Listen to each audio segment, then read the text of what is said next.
To this now, government is believed to be considering merging SA Express and SAA and Mango. This could be a strategy to help the ailing airlines out of the deep financial hole that requires regular bailouts by the taxpayer. Well, Guy Leach is an aviation expert and joins me via Skype. Now, Guy, good morning to you. So this long-mooted plan to merge these carriers, could that be the solution? Hi, good morning. I'm afraid it's not, especially not at this stage. The airlines themselves are in dire states, well, particularly SA Express and SAA. Excuse me. Mango is, in fact, doing all right. But the real problem is that this sort of corporate maneuvering, where you merge two companies, especially two dysfunctional companies, is incredibly draining on resources, both financial, where you've got to now restructure packages, and human resources in terms of fitting in people to jobs and accommodating them and using VSPs, voluntary severance packages, to get rid of them. Both, in my opinion, both SAA and SA Express are really not in a position to undertake these sort of actions at this stage.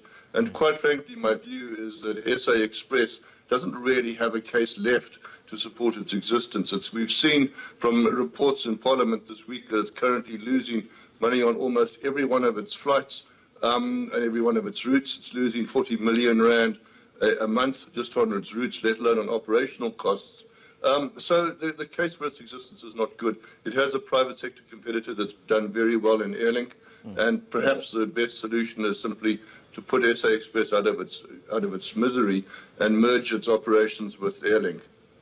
It's interesting that you mentioned SA Express because its CEO, Sizam Zimela, quoted in the media, I think it was yesterday, where she was saying the 300 million in guarantees that has just been given to that company does not mean that the company is out of the woods. Add to that, last year the company was given 1.2 billion in guarantees, and that was swallowed by historic debt. Is there still a case for this airline? Well, this is the problem with both SAA and SA Express. They're carrying such an enormous burden of debt that any money that the state gives them simply goes to replacing older debt as it rolls over. In fact, SAA is in crisis again because it's got another 9 billion rands worth of debt which has to be replaced or rolled over or renewed by the end of this month. And the same was the case with SA Express, although people are saying that SA Express burned through 1.5 billion rands over the past year. That is, strictly speaking, not exactly true because it used 1.2 billion rand to replace old debt.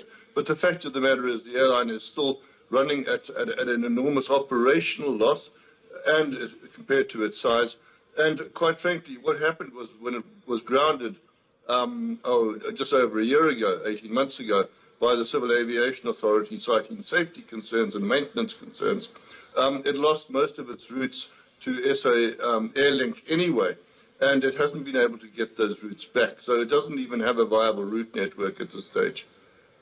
Guy Leach, I just don't have any more questions for you because it's just a dire situation. Thank you very much for